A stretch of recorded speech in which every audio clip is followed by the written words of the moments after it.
नमस्कार, स्वागत है आप सभी का बुलेटिन में। आपके साथ मैं हूं नलिनी पांडे और सबसे पहले बात करेंगे बड़ी खबर की। तो चमोली डीजीआरई चंडीगढ़ ने एवलांच की चेतावनी दी है।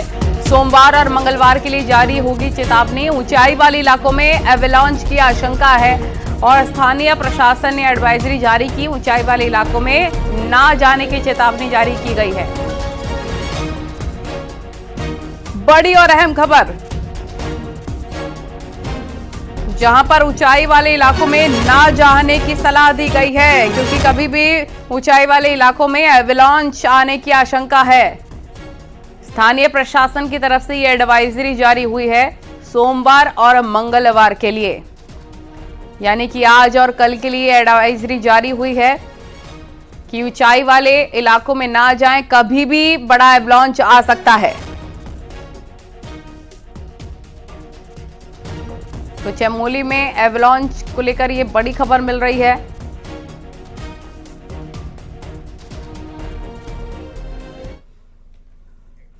और चारधाम यात्रा को लेकर मुख्यमंत्री धामी पूरी तरीके से अलर्ट मोड पर हैं। आज सीएम धामी ने बड़ी बैठक की है। चारधाम यात्रा से जुड़ी मीटिंग में सीएम ने कई अहम निर्देश भी दिए।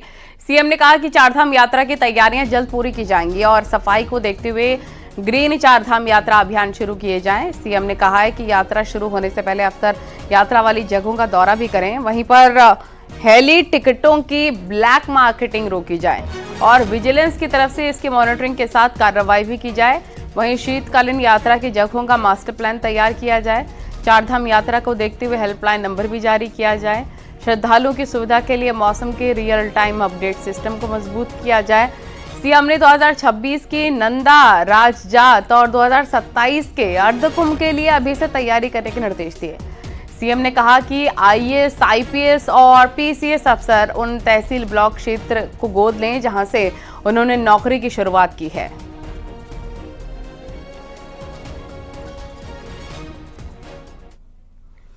और फेक और पुराने वीडियो फैलाकर चारधाम यात्रा को डिस्टर्ब और बदनाम करने वालों पर कार्रवाई होगी। मुख्यमंत्री ने यह आदेश सोमवार को चारधाम से जुड़ी मीटिंग में दिए।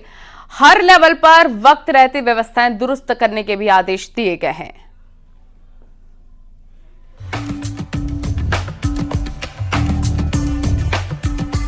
सोशल मीडिया पर चारधाम यात्रा को लेकर दुष्प्रचार अब भारी पड़ेगा। यात्रा में भीड़ भाड़, ट्रैफिक जाम, बारिश और आपदा के फेक वीडियो शेयर करने पर अब कड़ी कार्रवाई होगी। सोशल मीडिया पर चारधाम यात्रा को लेकर दुष्प्रचार करने वालों को अब बख्शा नहीं जाएगा। ऐसा करने वालों पर कड़ी कार्रवाई करने के आदेश मुख्यमंत्री पुष्कर सिंह धामी ने चारधाम की मीटिंग में दिए। बीते सालों में कई बार जाम, भीड़ के वीडियो वायरल हुए, जिसका असर यात्रा पर पड़ा। ऐसे में इस बार एहतियात के साथ कार्रवाई करने की बात मुख्यमंत्री ने कही है।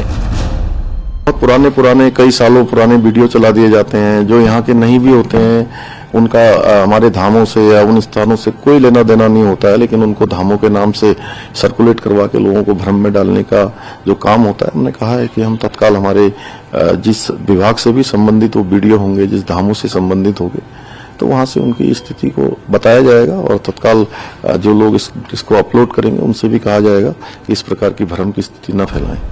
चारधाम की मीटिंग में मुख्यमंत्री ने सभी विभागों को वक्त रहते काम पूरा करने को कहा। वहीं शुरुआत के 1 महीने भीड़ को देखते हुए प्लानिंग की भी बात कही गई, ताकि एंट्री से लेकर दर्शन तक यात्रियों को कोई दिक्कत न आए। पूरे देश और दुनिया के लोगों का चारधाम यात्रा में आना होता है, इसलिए लोगों की जो यात्रा है वो अच्छी हो, सरल हो, सुविधाजनक हो, सुरक्षित हो। तो उसको लेकर आज एक पूरे चारधाम यात्रा के हमारे जिलों से भी और पूरे सचिवालय के जो भी हमारे प्रमुख विभाग हैं, उन सभी विभागों के साथ आज समीक्षा बैठक की है और पिछली यात्रा के जो अनुभव रहे हैं उसके आधार पर जो स्टेक होल्डर्स हैं उनसे भी चर्चा की है, उनसे भी सुझाव लिए हैं। चारधाम यात्रा में अब 50 दिन बचे हैं। इसी वक्त में यात्रा की तैयारियों को पूरा किया जाना है, क्योंकि इस बार भी यात्रा में 50 लाख से ज्यादा यात्रियों के आने का अनुमान है। दीपांकर भट्ट, न्यूज़ 18, देहरादून। चारधाम यात्रा को लेकर चौतरफा तैयारियां जारी हैं। हरिद्वार में इस बार चारधाम यात्रा पर ट्रैफिक कंट्रोल की तैयारी अर्धकुंभ मेले को ध्यान में रखते हुए होने जा रही है। साल 2027 में हरिद्वार में अर्धकुंभ मेला भी आयोजित होना है, इसलिए चारधाम यात्रा के लिए स्थायी पार्किंग और दूसरे इंफ्रास्ट्रक्चर बनाने की ओर ध्यान दिया जाएगा। इसको लेकर पुलिस और प्रशासन के अधिकारियों ने बैठक भी शुरू कर दी है। चारधाम यात्रा के दौरान हरिद्वार में ट्रैफिक कंट्रोल भी बड़ी चुनौती रहता है, लिहाजा ट्रैफिक पुलिस नए डायवर्जन बनाए जाने की योजना भी बना रही है।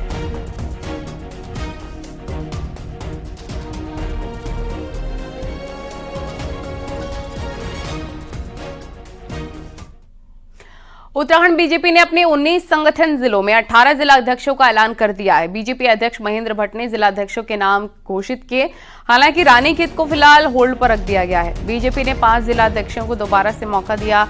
हर वर्ग और जातिगत समीकरणों के साथ ही क्षेत्र का भी खास ख्याल रखा गया है। 2027 को लेकर इसे बीजेपी का बड़ा फैसला माना जा रहा है।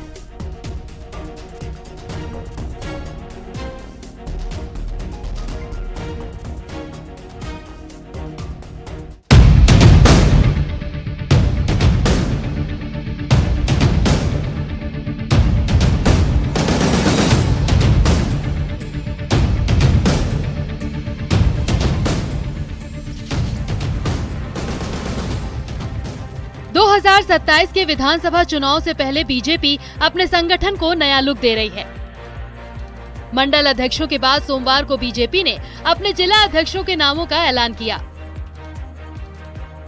संगठन के लिहाज से बीजेपी ने प्रदेश को 19 जिलों में बांटा है, जिसमें कुमाऊं में 8 और गढ़वाल में 13 जिले हैं। रानीखेत को छोड़कर बीजेपी ने 18 जिलों में जिला अध्यक्षों की घोषणा कर दी है। कुमाऊं के 8 जिलों में से 1 ब्राह्मण, 1 बनिया, 1 ओबीसी और 4 ठाकुर नेताओं को जिला अध्यक्ष बनाया गया है, जबकि गढ़वाल में 11 में से 5 ठाकुर, 3 ब्राह्मण, 1 एससी, 1 बनिया और 1 जिले में ओबीसी समाज को कमान दी गई है। हमने जातीय समीकरण को भी बिठाया है, चाहे महिला हो, अनुसूचित जाति हो, पिछड़ी जाति हो, सबको लेकर के इसमें विचार विमर्श किया गया। पर्यवेक्षकों की जो राय आई और जो सबसे ऊपर आया जिनकी राय, उसी को जिला अध्यक्ष घोषित किया गया।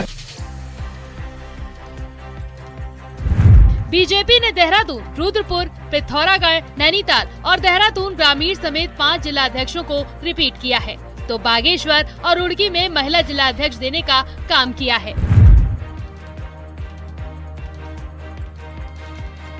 मौजूदा कार्यकारिणी में अल्मोड़ा और पौड़ी में महिला जिला अध्यक्ष थी। दोनों को ही पार्टी ने इस बार निकाय चुनाव में टिकट दिया था, लेकिन दोनों जगह पार्टी का ये प्रयोग खास सफल नहीं रहा। देखिए, बीजेपी कभी भी जाति, धर्म, क्षेत्र और संप्रदाय की बात नहीं करती है। भारतीय जनता पार्टी सब धर्मों को, सब वर्गों को साथ लेकर चलने पर विश्वास रखती है। अगर उत्तराखंड संगठनात्मक दृष्टि से जो आज जिलाध्यक्षों के निर्वाचन हुए हैं, उसमें भी अगर आप देखोगे तो सभी धर्मों को, सभी वर्गों को साथ लेकर के चलने का प्रयास किया गया है। बीजेपी ने जिला अध्यक्षों के चुनाव में सोशल इंजीनियरिंग का फॉर्मूला फिट करने की कोशिश की। रानीखेत जिले में फिलहाल एससी कैंडिडेट नहीं मिल पाने के कारण इसे होल्ड पर रख दिया गया है। ज्यादातर जगह पार्टी ने युवा नेताओं को ही कमान सौंपी है। मकसद है 2027 का विधानसभा चुनाव।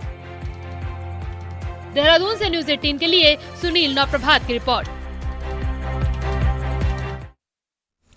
और पछवादून में चयनित किए गए अवैध मदरसों पर प्रशासन की लगातार कार्रवाई जारी है। सोमवार को सहसपुर में बिना रजिस्ट्रेशन और अन्य खामियों के साथ संचालित हो रहे 10 मदरसों को सील किया गया। सहसपुर के ढाकी, खुशहालपुर, बैरागीवाला, धर्मावाला क्षेत्र में कुल 10 अवैध मदरसों को सील किया गया। आपको बताएं कि पछवादून में अवैध मदरसों पर अब तक हुई 3 कार्रवाई में कुल 19 मदरसों को सील किया जा चुका है। एसडीएम विकास नगर के नेतृत्व में हुई इस कार्रवाई के दौरान तहसील प्रशासन, शिक्षा विभाग, अल्पसंख्यक विभाग और पुलिस की टीम भी मौजूद रही। इस दौरान मुस्लिम समुदाय के लोगों में भारी विरोध भी देखने को मिला।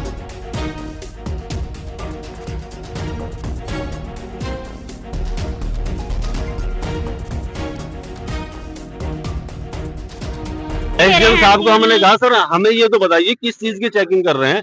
अरे मान लीजिए मदरसा, जिसे आप मदरसा बता रहे हैं, इसके कागजात हमारे पास है, इसकी मतलब जमीन के कागजात हमारे पास है, ट्रस्ट बनी हुई है, हम हम कोई बाहर के बच्चे यहाँ या कुछ फंडिंग नहीं कर रहे हैं। आज तहसील विकासनगर के अंतर्गत जो पंजीकृत मदरसे थे उन पे कार्रवाई की गई है।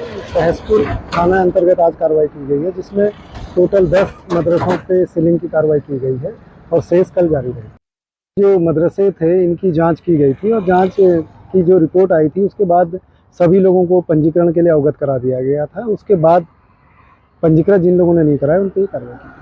55 अवैध मदरसों को लेकर कार्रवाई लगातार जारी है और अभी तक कुल 19 मदरसों पर सील की कार्रवाई देखने को मिली है। बीते दिनों में 9 मदरसे पर कार्रवाई की गई थी और आज 10 मदरसों पर प्रशासन के द्वारा बड़ी कार्रवाई करते हुए उनको सील कर दिया गया है। प्रशासन की संयुक्त टीम के द्वारा ये जो लगातार कार्रवाई की जा रही है, इस दौरान कहीं न कहीं हल्का फुल्का लोगों का विरोध भी देखने को मिल रहा है। तो एक तरफ मदरसों पर ताबड़तोड़ एक्शन हो रहा है, दूसरी तरफ उत्तराखंड में पिछले दिनों कैबिनेट विस्तार की चर्चा ने जोर पकड़ा हुआ है और अब इसे कांग्रेस ने बीजेपी का झांसा बताया। कांग्रेस का साफ कहना है कि असली मुद्दों से ध्यान भटकाने के लिए बीजेपी ने ये शगुफा छोड़ा है और ये बीजेपी की पुरानी आदत है।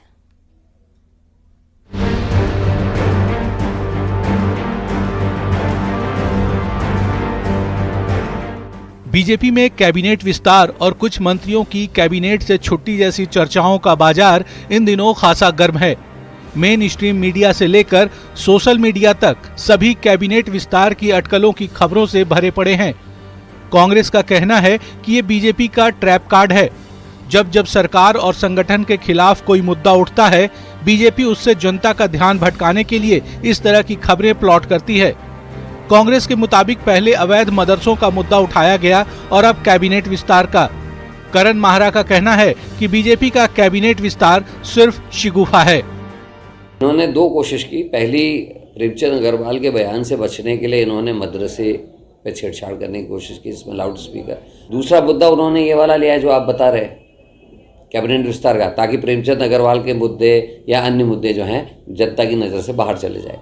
लेकिन बीजेपी की सातिर चालें हैं और समय लगा है, लेकिन अब जनता हल्के हल्के समझने लगी। बीजेपी का कहना है कि कांग्रेस जानबूझकर विवादित मुद्दे लाकर बीजेपी को टारगेट कर रही है। कांग्रेस न खुद आगे बढ़ना चाहती है और न प्रदेश को आगे बढ़ते हुए देखना चाहती है। ये विवादित विषय समाप्त हो जाने चाहिए, हमको आगे की ओर बढ़ना चाहिए। ये तो हम तो लगातार बोल रहे हैं, तो जो विषय हम बोल रहे हैं तो हम तो कह ही रहे हैं कि विवादों को समाप्त करके आगे की ओर बढ़े और प्रदेश को आगे ले चले। अब कांग्रेस आगे नहीं बढ़ना चाहती है, प्रदेश को आगे नहीं ले जाना चाहती है, या आगे चलने में प्रदेश के साथ में खड़ा नहीं होना चाहती है, तो उसमें हमारा क्या दोष है? कैबिनेट विस्तार की खबरें शिगुफा है या सच्चाई, इसे तो बीजेपी ही बेहतर बता सकती है।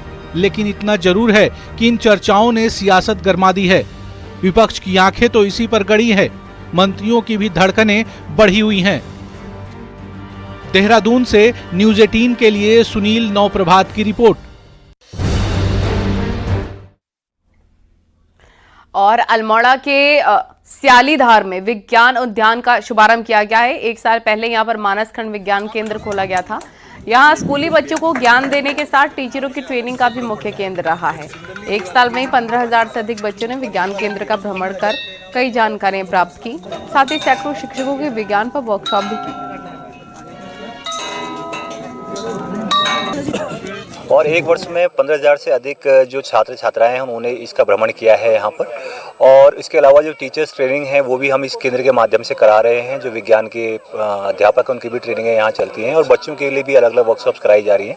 वैज्ञानिक पद्धति को देखते हुए और कैसे बच्चों को जो प्रैक्टिकल नॉलेज हो उसको सीखे करके उसको देखते हुए इस विज्ञान पार्क की, मानसखंड विज्ञान पार्क की 1 साल पहले आधारशिला रखी गई थी और आज ये विज्ञान पार्क का विस्तारीकरण हुआ है माननीय मुख्यमंत्री के कर कमलों द्वारा। रिहायशी इलाके में जंगली हाथी आ जाए तो लोगों के बीच अफरा तफरी मच जाती है, लेकिन हरिद्वार में नशे में धुत व्यक्ति की अजीबोगरीब हरकत देखने को मिली। यहां पर जगजीतपुर की रिहायशी कॉलोनी में एक जंगली हाथी आ गया और शख्स उसे उकसाने की कोशिश करने लग गया। वो काफी देर तक हाथी के पास खड़ा रहा, हाथी को उकसाता रहा। गनीमत रही कि हाथी को गुस्सा नहीं आया और उसने शख्स पर हमला नहीं किया। शख्स के चले जाने पर हाथी भी वहां से दूसरी ओर बढ़ गया।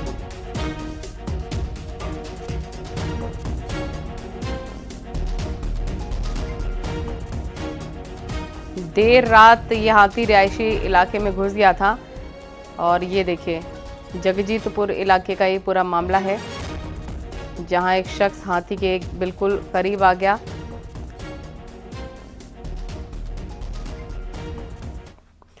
14 मार्च को एक और होली का उल्लास रहेगा तो दूसरी ओर जुमे की नमाज भी होगी। इसे लेकर देहरादून एसएसपी ने साफ संदेश दिया कि अगर किसी को होली के रंगों से परहेज है तो वे घर पर ही नमाज अदा करें। मुस्लिम समुदाय के लोगों ने टकराव से बचने के लिए नमाज के समय को बढ़ा दिया है और साफ कहा कि हम किसी तरह का टकराव नहीं चाहते हैं। होली का त्यौहार भी उसी समय लोग ज़्यादा निकलते हैं, बाहर खेलते हैं और सभी को बता दिया जाए कि अगर किसी को रंग से कोई अगर दिक्कत है, कोई लगता है प्रॉब्लम है तो कृपया करके वो घर में भी और अपने स्थान पर पढ़ सकते हैं। बाकी पुलिस की व्यवस्था रहेगी। सभी को हमने जो भी हमारे विभिन्न मस्जिद हैं जहाँ पर हमारे मौलवी लोग हैं उनसे भी संपर्क करके बताया गया कि खासकर वो सभी को इस संबंध में अपने यहाँ जो भी नमाजी आते हैं उनको भी बता दें। तुम्हारा त्योहार तुम्हें मुबारक हो, हमारा त्योहार हमें मुबारक हो। जुमा आएगा, हम अपने जुमे को अगर किसी मस्जिद के सामने होली का वो टाइम होगा तो थोड़ा जुमे की 15 मिनट पहले अदा कर लेंगे और उन भाइयों को कहेंगे आप अपना रंग से खूब खेलिए। और जहां ये होगा कि वहां देर से होता है उनको कह देंगे भी आज थोड़ा सा और 15 मिनट देर से कर लो, तो हमारा कोई टकराव नहीं।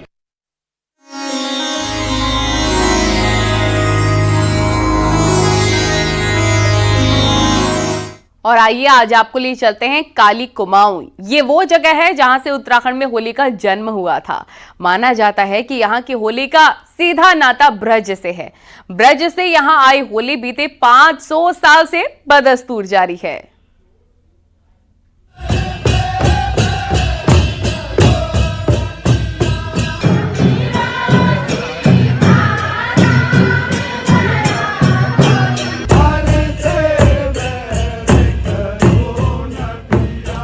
काली कुमाऊं का सुई गांव उत्तराखंड की होली का केंद्र रहा है। सुई गांव में ही 15वीं सदी में होली का दौर शुरू हुआ था, जो बीते 500 सालों से बदस्तूर जारी है।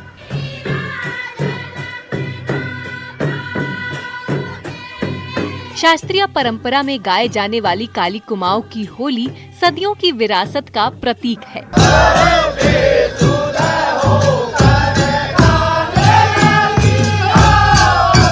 काली कुमाऊं की होली के गवाह चंद और कत्यूरी शासकों के साथ ही अंग्रेजी हुकूमत भी रही है। चंद शासकों की राजधानी अल्मोड़ा से पहले चंपावत हुआ करती थी, इसलिए उत्तराखंड में अल्मोड़ा से पहले काली कुमाऊं को खड़ी और बैठक की होली का केंद्र माना जाता है।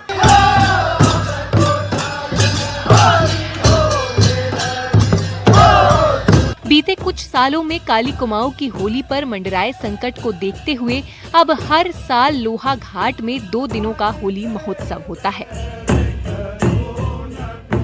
गांव में होली विलुप्त के कगार पर थी, नशे का प्रकोप ज्यादा था। सिर्फ एक दिन छल्लोर के दिन ही होली हुआ करती थी। ये चिंतन क्या, मनन क्या, हमने सोचा कि जो हमारी संस्कृति है, जो हमारी पहचान है, जो हमारी धरोहर है, उसको हम कैसे संरक्षित करें। तो इसके लिए कमेटी ने एक निर्णय लिया कि हर वर्ष होली रंग महोत्सव करवाया जाए। 2 दिनों के होली महोत्सव में खड़ी होली के सभी रूप दिखाई देते हैं। महिला हो या पुरुष या फिर बच्चे, सभी होली के गीतों में थिरकते नजर आते हैं। रामलीला मैदान में होने वाले होली महोत्सव में गजब का अनुशासन भी देखने को मिलता है। यहाँ होलियारों की टीम एक सी ड्रेस में नजर आती है। यही नहीं, होली के गीतों में थिरकते होलियारों की कदम ताल हर किसी को रिझाती है। इस बार होली महोत्सव में महिला और पुरुषों की 4-4 टीमों ने शिरकत की। मैदान में एक टीम को अपना हुनर दिखाने के लिए आधा घंटे का समय मिलता है, लेकिन इस दौरान होलियारों का हुनर हर किसी को अपनी तरफ खींचता रहता है।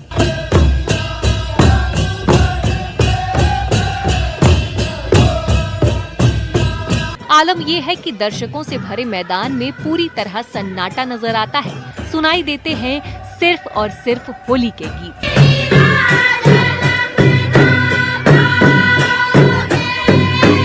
हमारे यहाँ जो पुरानी विरासत हमको जो मिली, ब्रज की जो होली हमको मिली है, उसको हम लोग विशेष लय और ताल के साथ गाई जाती है। हमारे यहाँ महिलाएं पुरुष सभी पूर्ण रूप से सहभागिता रखते हैं और अपने अपने क्षेत्र की होलियों को बहुत ही हर्षोल्लास से गाया करते हैं।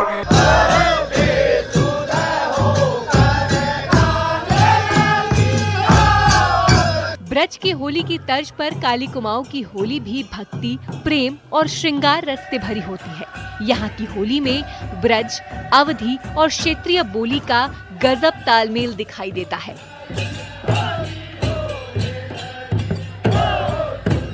यही वजह है कि काली कुमाऊं की होली अभी भी अपने ऐतिहासिक मायनों को पूरी तरह बचाए हुए है।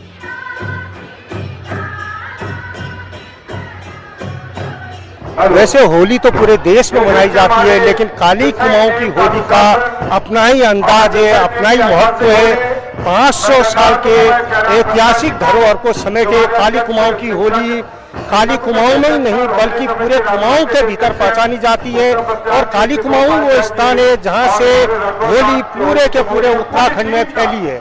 विजयवर्धन उप्रेती, न्यूज 18, चंपावत। रंग एकादशी के साथ कुमाऊं में भी होली का आगाज हो गया है। अल्मोड़ा के मल्ला महल में खड़ी और बैठकी होली की धूम रही। यहां पर कुमाऊं में होलियारों की टीम पहुंची। मल्ला महल में चल रही होली महोत्सव में आकर कलाकार भी काफी खुश हैं। यहां जिला प्रशासन ने नशा मुक्त होली खेलने के लिए लोगों से अपील भी की। आज नशा मुक्त होली करने के लिए जिलाधिकारी महोदय ने ये बहुत बढ़िया प्रयास किया है। उसी क्रम में आज जगह जगह के होलियार यहाँ मल्ला महल हमारे आए हुए हैं, क्योंकि गांव-गांव में इन दिनों होली का रंग लोगों में चढ़ा हुआ है और गांव-गांव में खड़ी होली का आयोजन किया जा रहा है। सालम समिति अल्मोड़ा भी जिला प्रशासन द्वारा आयोजित होली महोत्सव में प्रतिभाग कर रही है।